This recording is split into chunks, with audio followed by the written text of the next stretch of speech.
channel and this is Smart Sastra.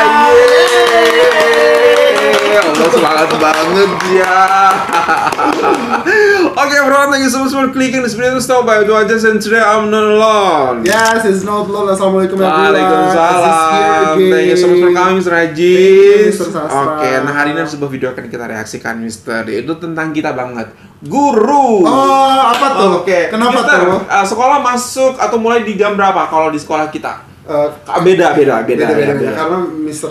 Sastra middle school ya. Middle school. Ya, kalau elementary school 8:15. 8:15. Mr. Sastra? Oh, aku di 7:30. 7:30 itu udah mulai pelajaran. Iya. Seperti itu. Earlier 45 minutes. Iya, kamu mulai pelajaran di 8:15. Oh, pelajaran. Iya, 8:15. 8:15 seperti itu. Dari rumah jam berapa? 7:30. 7:30 berarti sudah terang benerang dunia ini ya. Sudah terang benerang. Matahari sudah di depan mata gitu. Udah gini-gini gitu ya. You know what? Ketika kita datang ke Malaysia ini sedikit curhat ya guys. Itu akan ada sedikit perbedaan jam kan buat kita ya. Betul. Ya kan kita ada sedikit yang lag gitu kan. Kenapa? Karena di sana itu kayak oh my god, ini kayak jam 7-nya masih sangat gelap dan kadang-kadang masih foggy. Betul. Banget gitu kan. Apalagi di Kuala Lumpur kan masih foggy. Betul, dan kayak nggak siap untuk memulai activity gitu. Karena masih gelap. Betul. Ya? Uncle Sastra, I pick you up at 7:30. Oh my god, Uncle. Gitu itu berat banget buat kita. Padahal kita jalan-jalan diajak sama Uncle buat jalan-jalan. Nah, bagaimanakah kalau ini Mister pagi-pagi guru Malaysia itu harus ke sekolah di saat matahari belum ada sama sekali setiap hari. Perjuangan guru Malaysia loh Mister seperti itu. Dan kali ini kita akan lihat bagaimana I get up at 5 a.m. to pack my lunch. 5 a.m. to pack my lunch. Allahu Akbar. Busy Malaysian school teachers daily routine. 5 pack the lunch. Come on. Pack the lunch. Let's find it out, everyone. Here we go. 1, 2, 3. Ya Allah, gelap, masih gelap. 7:30 sudah ada di LRT. Oh my god. Hi. Good morning. Sorry, I know it's a bit early. It's okay, don't worry. So where are we going? I'm going to buy my lunch. At 6:30. Yeah, come with me. Bahkan ditanya lagi at 6:30 in the morning. Pagi kak. Pagi. Apa tu? Si lemak dengan kuih. Oh, pakai rantang. Ini cantik rantangnya. Emas ya. Kalau kita pakai yang plastik itu. Eco friendly kakaknya. Teacher, cikgu. Ni je lah. 9:30. 11:30. Kebiasaan dalam kalau Mister, satu perhatiin jenis dia yang lauk, jual saya juga pulang Mister. parkir. Betul. Kalau 6:30 dua sangat lauk tu, rapi 14, kemas. Betul ya, 15, cantik ya. Cantik. Wow, oh aku rindu nih. Oh iya ya. Aduh. Office ada, cikgu ada, Rindu sama. student pun ada. Kadang-kadang kita kesian customer lah. Sebab sekarang kan barang mahal kan.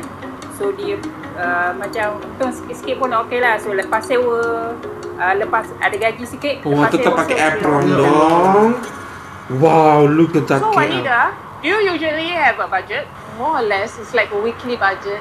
Maybe around, I don't know, less than 50. Less than 50 a week. Yeah. Okay. Because, Cheap!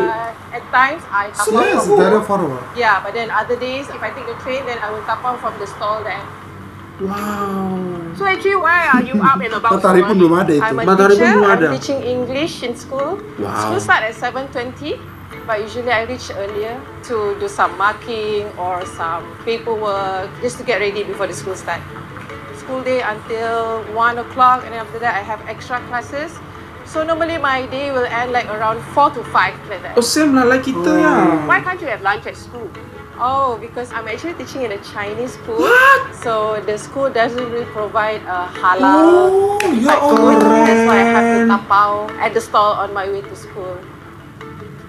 Chinese see school you guys bisa orang every Melayu time. ngajar, Iya, pakai iya. hijab pun. Tapi pakai hijab ya, Betul. Mister.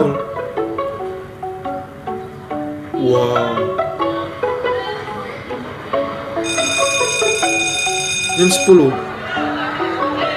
Right now it's 10 a.m. So I'm gonna have lunch. What? A very short time right now, only 20 minutes. is my colleague, Zahara. Ruang gurunya, Mister. Hello, Mr. Hi, this is Mr. Seronoknya. Let's eat. Let's eat. Bilik cikgu. Bilik cikgu. I brought nasi with ikan bakar. It's a 20-minute lunch actually now. Rindu sangat. Rindu sangat. Malaysian culinary. For some people, it is strange, but for teachers, I think it's normal. I've been a teacher for 13 years in this school. Wow. I've adjusted. Yeah. Normally, even during my off day, when at 10 a.m. I already feel hungry. Yeah, I that's already need teacher. lunch. I mean, we do take some time to adjust, like what time is the best time to take meal, because we're normally rushing between classes. So I figured recess time would be the best time. And why if you get hungry later? I don't. I'm not. I'm eating rice now with chicken and eggs and kuih. So I Ya Allah. normally didn't Ya Allah, bring me back to Malaysia. But Zahara, how long have you been a teacher for? I've been teaching for since 2012. What 13 gives you years. the most satisfaction? Wow, of the job? surat cinta nih dari anak-anak murid nih. Teach a weak student, I have to make sure their grade is increase and increase. So it satisfied me when they get a good grade. Yeah. From weak to become the best student. The most satisfaction, I would say, teaching. I mean, interact with the children every day. They bring so much joy to you, and then how they perform in their study. It's rewarding. It's a very rewarding job. Students that you remember the most, are they usually the best or the naughtiest? The naughtiest, of course. The one that I taught in 2013, Standard 5 student, very naughty boy. Yeah. I still remember him until now. And then the next year, I thought I'll be safe from him. But unlucky, I get this younger brother. That's And then teacher's life. teacher also almost the same That's brother. teacher's life. True, That's why I very still true. remember them. It's always the naughtiest who actually value you the most. The one who actually give you the most touching letter. Yeah. The one who actually come back and visit you again. It's always the naughtiest. Right, Mr. When they meet you outside, like in a shopping mall, they will just say hi. Wow. Yeah, it's already Yeah, 10:30. done. It's done already. It's all done. Thank you so much, teachers. Yes. Wow. Hi, Teacher Wahida. Hey, you guys are still here. So she needs to be able to speak in Mandarin too, Mandarin. right? Year 4, Year 5, Year 6 at daycare as well. That's why I take lunch very early for extra classes at the daycare center. It's 1:30 to 5:30, 2 hours for each class. It's extra English class for the children. I share a lot of things with them. Yeah, my travels, my activities, my concerts.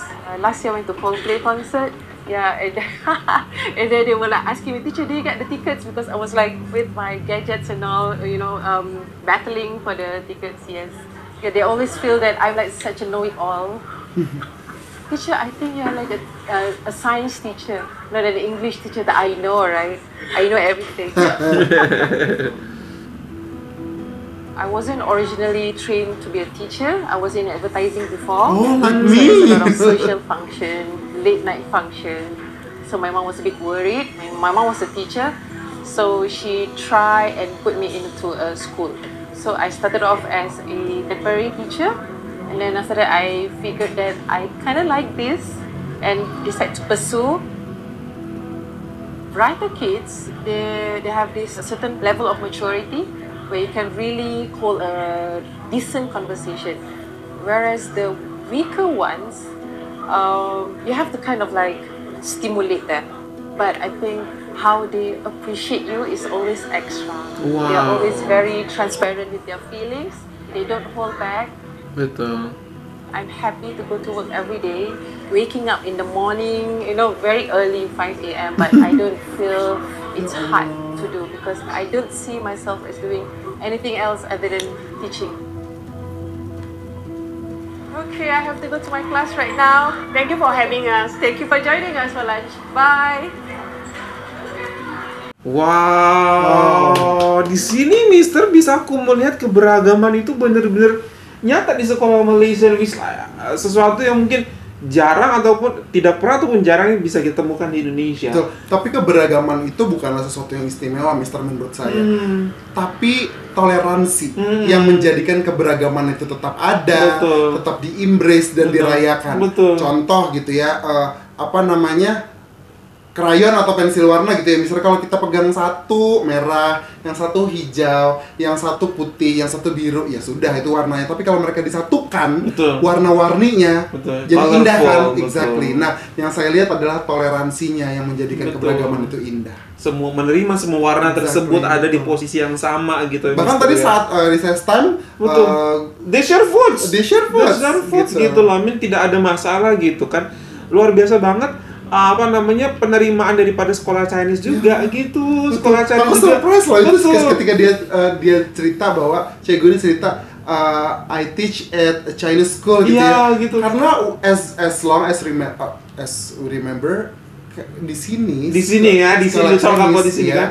they don't allow, ada satu sekolah yang saya tahu they don't allow guru yang muslimah mengenakan Hijab. hijab. Harus dilepas. Betul nggak? Ada kan? Harus dilepas seperti itu. Jadi, ya itu kadang-kadang aku juga berpikir sekolah itu adalah di mana kamu tempat bisa mengajarkan sesuatu yang baik-baik gitu. Tapi kenapa ketika ada di sekolah malah aturan tersebut diberlakukan gitu? Kenapa malah muslimah datang ke situ nggak boleh pakai hijab, dan hijabnya harus dicopot atau nggak dipakai? Itu di sekolah itu, dan aku menyayangkan banget itu terjadinya di sekolah gitu. Kalau terjadi di sebuah institusi ataupun perusahaan dimanapun, oke, mungkin masih iya gitu. Tapi ini sekolah di mana anak-anak itu harus dididik, diajarkan tentang toleransi, kebersamaan, menerima perbedaan. Tapi Betul. malah di sekolah ada treatment seperti itu, aku juga kayak merasa, oh, I'm so disappointed gitu. Yang mana tidak substantif sama sekali. Sangat tidak mempengaruhi performa substantif ya sama sebagai guru. sekali gitu, nggak ngefek apa-apa kepada performa guru gitu. Jadi aku kecewa banget mengetahui bahwa sekolah tersebut memberlakukan aturan tersebut, dan makanya aku bilang dia di sini luar biasa banget. Sekolah Chinese ini memperbolehkan sudah 12 tahun. Betul. Guru ini mengajar dengan menjadi dirinya apa adanya gitu. It's okay, misalnya masalah makanan di tempat kamu nggak certified halal, it's okay. Aku bisa kok beli makanan sendiri. Aku bisa kok pakai wadah atau tempat aku sendiri, pakai mangkok, rantang itu oke pun gitu. Tapi let me teach gitu. I want to contribute gitu. Give me space, give me platform atau stage so I can be useful. Bukan tanpa alasan guru-guru ini sampai belasan tahun Betul, kan, betul, bertahan mengajar peserta didiknya di sekolah Chinese ini gitu loh. Pasti karena adanya dukungan pemerintah. Betul. Pasti karena adanya dukungan regulasi yang Betul. paling besar di negara tersebut Dan gitu jelas. ya. Dan jelas dan tidak membingungkan gitu loh, Mister. Betul. Lagi-lagi. Jadi pemerintah tetap hadir gitu, menjamin kenyamanan, keselesaan gitu ya bagi para guru-guru yang mengajar dimanapun, karena it's no matter private school atau state school gitu ya, atau state school? Iya, sekolah negeri gitu ya. Sekolah kebangsaan gitu. Tapi yang paling penting adalah mereka mencerdaskan anak-anak Malaysia. Betul. Gitu. Jadi tidak ada perbedaan yang mana sekolah di sekolah kebangsaan dengan sekolah private gitu. Tapi semua guru diberikan perlindungan hak yang sama gitu. Sehingga mereka bukan hanya selesai bekerja di satu tempat, baik itu state school atau namanya private school, tapi juga mereka selesai bekerja menjadi guru di Malaysia. Untuk anak-anak masih kan kemarin kita reaksi bagaimana ada di bilik guru. Iya, yang bervariasi tiba-tiba ada air terjun lah gitu ya. Ada 2 orang guru Indian juga berkebangsaan betul. Kan, oh my god, Malaysia memang seperti itu. Guru itu memang diangkat derajatnya gitu, tidak diketepikan. Mau siapapun kamu mau pakai sari pun ke sekolah, silahkan. Beban ya, Mister. Bukan beban gitu, asalkan kamu datang untuk apa, kualitas kamu yang kita lihat, bagaimana kamu mengajar murid-murid yang kita lihat, seperti bukan kamu pakai apa gitu, kamu orang kulit apa gitu. Luar biasa banget gitu. Berarti kan di sini ada pemerintah yang mengawasi sehingga tidak terjadi hal-hal diskriminatif seperti yang terjadi di tempat kita gitu. Gitu, it's so diskriminatif gitu, padahal tidak ada mengait sangkut pautnya kamu pakai hijab dan kamu bisa mengajar apa tidak gitu. Tiba-tiba kamu melepas hijab, kamu bisa mengajar lebih baik. lebih free, lebih fleksibel, nggak ada. Betul. Gitu. Dan aturan untuk yang digadang-gadang sebagai perlindungan bagi golongan tertentu gitu ya, Mister, bukan hanya dituliskan atau termaktub di kitab-kitab undang-undang gitu, tapi pengawasannya juga harus senantiasa dilakukan secara aktif gitu.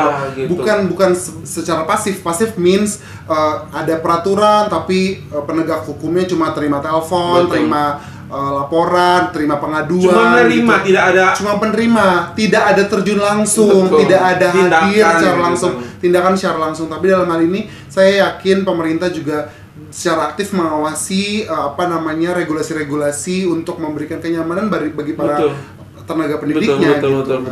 Itu yang membuat aku percaya kepada Malaysia bahwa ini menjadikan Malaysia sebagai negara yang sangat maju di bidang pendidikan, Mister.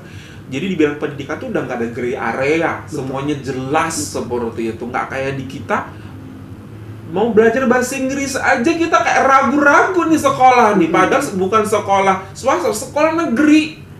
Di zaman 2025 ini, Mister, orang sudah pakai AI semuanya pakai bahasa Inggris gitu loh, Mister. Betul. Mau belajar bahasa Inggris aja kita masih mikir-mikir. Nanti anak-anaknya nggak cinta sama nasionalnya. Sekarang kan udah ditarik ya soalnya juga ya.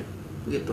Kemudian seperti yang kamu bilang tadi, guru-gurunya juga tidak dibayar ini dengan sangat baik. Kemudian aturan-aturan seperti yang kita bilang tadi diskriminatif kepada beberapa guru yang mau ngajar di sekolah swasta pun dia diberikan haknya secara penuh sebagai orang yang beragama seperti itu. Jadi masih ada di gray area gitu. Jadi peraturan-peraturan yang masih membingungkan sekali berkait dengan dunia pendidikan Indonesia. Sedangkan di Malaysia itu majukan apapun yang bisa kamu lakukan untuk membuat pendidikan maju, lakukan. Kamu mau siapa? Walaupun kamu tak kisah. Majukan. Do something. Macam itu. Karena kan memang semua bangsa-bangsa, semua negara sepakat bahwa nomor satu syarat kesejahteraan bagi segenap rakyat di sebuah negara adil dan makmur gitu ya, Mister, itu adalah pendidikan, Mister. The best investment. Betul, the best investment human can do on earth. Gitu, itu adalah pendidikan. Gitu. Jadi kalau kita lihat pendidikan sudah maju, bukan hanya outputnya dalam hal ini alumni-alumninya bisa bekerja di multinational company atau bisa menjadi pensyarah atau segala macam, tapi gurunya sejahtera, gurunya bisa punya kebebasan untuk menuntut ilmu lagi, gurunya punya kebebasan untuk mendapatkan informasi dengan sangat mudah gitu ya. Dalam hal ini dalam hari-hari ini kita juga dibukakan matanya dengan AI gitu ya. Melihat AI bukan sebagai ancaman tapi sebagai ruang untuk belajar. Kalau sudah punya paradigma seperti itu, environment pendidikannya, maka pastilah negaranya maju dalam beberapa tahun ke depan gitu, Mister. Jadi memang nggak usah ya ampun repot-repot gitu ya berkonflik dengan yang namanya makan gratis misalkan gitu. Ya nggak apa-apa, idenya baik gitu ya, menyediakan makanan bergizi gratis untuk anak-anak Indonesia. Itu sangat baik gitu, tapi tolonglah yang saya tadi bilang, pengawasannya diperketat gitu. Hadir, pengawasan itu hadir. Betul, Mister. Jangan sampai ada anak makan di judulnya makan siang bergizi gratis, anak makan hamburger gitu ya, dibilang apa roti tapi sama daging yang kayak karton yang warna pink itu. Betul. Yang saya bahkan nggak mau bilang itu daging ya, Mister.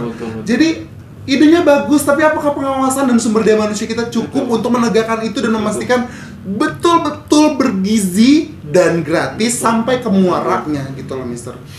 Hal-hal seperti itu sebenarnya bisa kita kesampingan dulu gitu ya, tapi kesejahteraan guru dan kenyamanan guru dan kesejahteraan mereka dalam menuntut ilmu dan membagi ilmu sudah harus dijadikan nomor satu. Mungkin Indonesia tuh masih ada di tahap sebagai planner gitu, Mister. Bukan eksekutor, bukan doer gitu kan. Betul. Gitu, karena kita we have good plans gitu. Tapi untuk eksekusi itu selalu salah, Mister.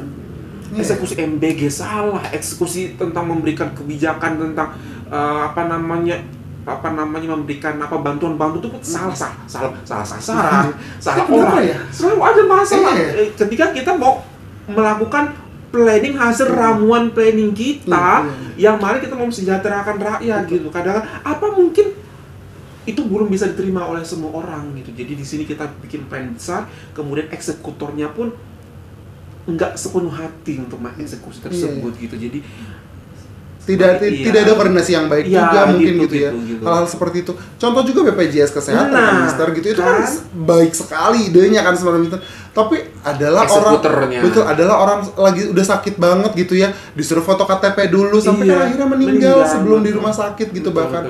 Jadi hal-hal seperti itu tuh memang harus dari hulu ke hilir ke muara gitu, Mister. Dipastikan semuanya, sementara kan kita daerahnya juga banyak banget, orangnya juga banyak banget yang dijamin juga banyak sekali gitu loh. Jadi dan kepentingannya banyak banget.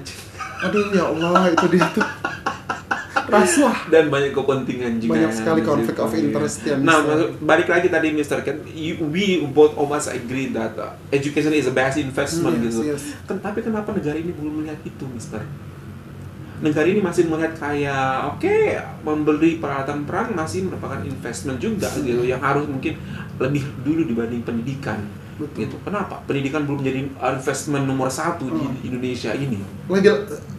Please disclaimer, saya tidak menyalahkan rakyat ya dalam kalimat yang akan saya sampaikan ini. Tapi Mister, pemerintah cenderung, kalau saya perhatikan ya, pemerintah cenderung mendengar aspirasi rakyat yang lebih mementingkan saya lebih takut kelaparan dibanding saya takut tidak sekolah gitu. Dan itu kan datang juga dari ketakutan rakyat, Mister, dan pemerintah dalam hal ini lebih berfokus pada hal tersebut. Makanya ada produk makan bergizi gratis, produk kebijakan ya, maksudnya produk kebijakan makan bergizi gratis gitu. Walaupun ada produk sekolah gratis, iya, tapi sebenarnya itu nggak gratis juga. Gitu ya, Mister? Embel-embelnya nggak gratis, embel-embelnya ada seragam. Ada baju seragam, ada baju buku, ada bayar buku, ada bayar tas. Oh, jadi nggak gratis. Gitu. Yang gratis apanya dong?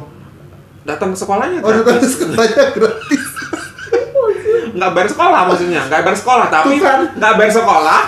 Tapi kamu bayar seragam, gitu. Kamu beli seragam sama sekolahnya, gitu. Kamu beli buku, gitu kan. Tapi misalnya kalau kamu mau apa, gitu bayar, gitu. Jadi memang kebijakannya membingungkan.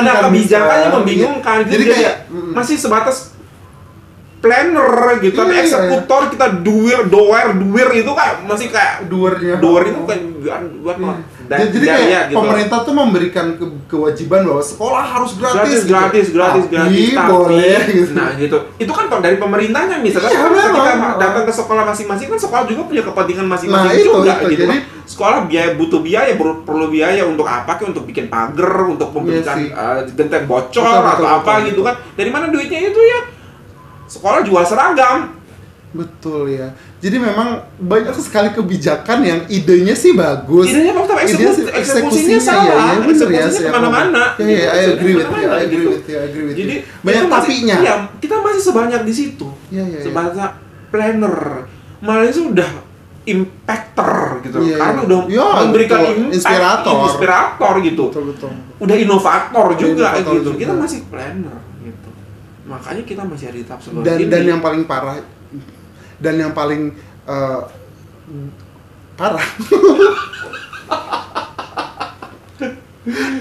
parah dan tidak menyenangkannya adalah ketika berganti kepemimpinan akan berganti lagi kebijakannya. Tambah bingung pula gitu. Apakah kita harus ganti rakyat juga ya setiap ganti pemimpin? Ganti pemimpin, ganti menteri, ganti lagi kebijakannya. Menteri yang saat ini cara menteri sebelum salah. Betul. Itu pun akan dikatakan kalau menteri akan datang cara menteri sebelum salah. Belum lagi Mister semua. Dan menteri yang sebelumnya ditahan masuk penjara. Gitu-gitu terus ya. Jadi gitu-gitu yang bertanggung jawab siapa? Iya kan. Menteri pendidikan, menteri agama. Ini kan lagi diproses kan. Menteri-menteri yang kayak very vital buat kita gitu kan. Itu semua masuk penjara gitu loh. Allah Akbar. Itu menteri-menteri adalah kaki tangan presiden loh. Betul. Dan tau nggak fakta bahwa setiap badan pemerintahan ya presiden, ya DPR tentunya mengeluarkan produk DPR kan pasti kan undang-undang gitu, bills gitu kan, regulasi masyarakat. Tapi juga menteri presiden aja punya hak untuk mengeluarkan peraturan sendiri-sendiri. Kepres gitu dan permen, peraturan menteri. Gimana tanpa nggak bingung tuh orang-orang masyarakat itu. Ya menterinya ngomong apa ya, presiden ngomong apa ya, DPR ngomong apa. Makanya sering-sering kadang-kadang presiden kadang-kadang suka ngelurusin gitu kan. Presiden harus turun tangan gitu, mengawasin gitu. Iya. seharusnya udah nggak seperti itu. Jadi nyapu gitu, presidennya nyapu. Harus menyapu, membersihkan, Itu apa yang clarify gitu kan. Ya, gitu. Jadi nggak sustain gitu loh kebijakannya, nggak sustain.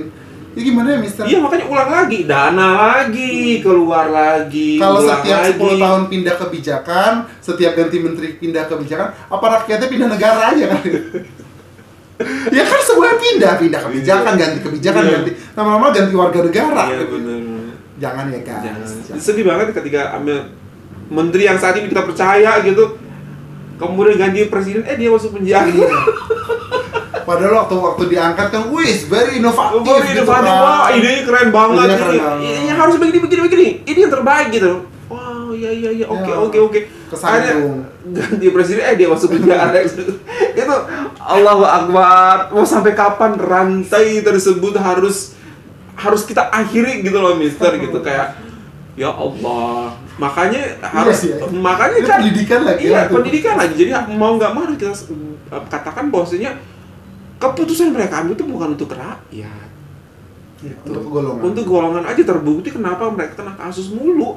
Karena untuk beberapa golongan aja mereka diuntungkan gitu. Bekerjalah untuk rakyat, dedikasikanlah hidup dan jabatan untuk rakyat, maka rakyat akan bersuara, membela apabila memang dirasa itu menguntungkan dan mensejahterakan rakyat. Pasti rakyat akan berbicara. Betul. Rakyat juga Indonesia kan sudah sangat vokal banget gitu kan. Ingat aja kemarin kasus beberapa baik-baik aja deh. Baik-baik aja deh. Tapi makanya kalau rakyat nggak bela berarti memang kamu bermasalah. Tenang, Indonesia tuh rakyatnya sangat bisa diajak kerja sama kok. Gitu. Apapun yang dikeluarkan, kebijakan apapun yang dirasa berpihak pada rakyat akan adem ayem, akan mendukung pemerintahnya. Tapi kalau dirasa jangan anggap mereka bodoh karena mereka akan lebih kuat daripada yang diduga. Dan itu kan lagi-lagi Mister, ketika ada di keputusan di Malaysia itu sustain gitu loh. Berarti kan orangnya pintar dan mereka satu visi, satu bisnis sepakat. Karena ada satu sosok. Iya itu. Karena ada satu sosok yang senantiasa didengarkan. Itu yang kurang di Indonesia. Melindungi segenap bangsa dan rakyat Malaysia, yang siapapun yang berganti di bawahnya, perdana menterinya berganti, ada satu sosok yang dihormati, yang disebut yang di Pertuan Agung ini atau Agung ini gitu ya. Walaupun setiap 5 tahun sekali rotate juga, tapi Agung ini bukanlah semata-mata nama atau jabatan, tapi Agung ini adalah simbol dan lambang dari kekuatan yang sangat besar gitu kekuatan dan kepatuhan yang sangat besar sebagai perwakilan yang maha kuasa gitu ya, untuk memberikan kuasanya bagi segenap rakyatnya dan juga dan juga menjadi payung bagi segenap rakyatnya. Jadi kalau rakyatnya tidak akan bersusah-susah menyuarakan suaranya, karena ketika ada secara politik yang melakukan kesalahan, maka tempat berpulang mereka adalah kepada raja yang di Pertuan Agung. Itu sebenarnya yang melindungi rakyat Malaysia. Itu nggak ada sama kita. Kita kayak rakyat itu nggak ada takutnya sama siapa gitu kan. Presiden aja bisa didatengin rumahnya gitu kan. Tuhan aja nggak ada yang takutin kali ya. Nauzubillah.